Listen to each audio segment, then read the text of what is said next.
नमस्कार मित्रांनो, पुन्हा एकदा आपले स्वागत आहे. मित्रांनो, आपल्याकरता एक मोठी खुश खबर या व्हिडिओच्या माध्यमातून आणलेली आणि ती आहे जानेवारी 2026 पासून सरकारी कर्मचाऱ्यांचा डीए हा 2% ने वाढणार.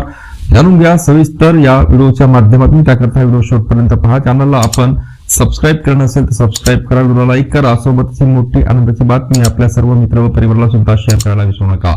तर मित्रांनो, केंद्रीय सरकारी कर्मचारी आणि पेन्शनधारकांसाठी दिलासादायक बातमी आहे. जानेवारी 2026 पासून महागाई भत्त्यात पुन्हा 2% वाढ होण्याची शक्यता आहे. सध्या मिळणारा डीए 58% असून वाढीनंतर तो थेट 60% जाणार आहे. सध्या किती डीए मिळतो? मित्रांनो, केंद्रीय कर्मचारी आणि पेन्शनधारकांना 1 जुलै 2025 पासून 58% डीए दिला जात आहे. जानेवारी 2026 पासून काय बदल होणार? मित्रांनो, उपलब्ध आकडेवारीनुसार 1 जानेवारी 2026 पासून किमान 2% डीए वाढ लागू होण्याची शक्यता आहे. यामुळे कर्मचाऱ्यांचा एकूण महागाई भत्ता 60% होईल.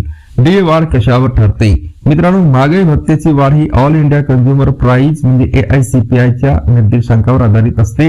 सध्या ऑक्टोबर 2025 पर्यंतचे निर्देशांक जाहीर झाले आहे, मात्र नोव्हेंबर आणि डिसेंबर 2025 चे आकडे अजून जाहीर व्हायचे आहे. हे दोन्ही निर्देशांक जाहीर झाल्यानंतरच सरकारकडून डीए वाढीची अधिकृत घोषणा केली जाईल. आताच्या अंदाजानुसार मित्रांनो, सध्याच्या उपलब्ध आकडेवारीचा विचार करता जानेवारी 2026 पासून 2% डीए वाढ निश्चित मानली जात आहे. त्यामुळे लाखो सरकारी कर्मचारी निवृत्त कर्मचाऱ्यांना याचा थेट फायदा होणार आहे.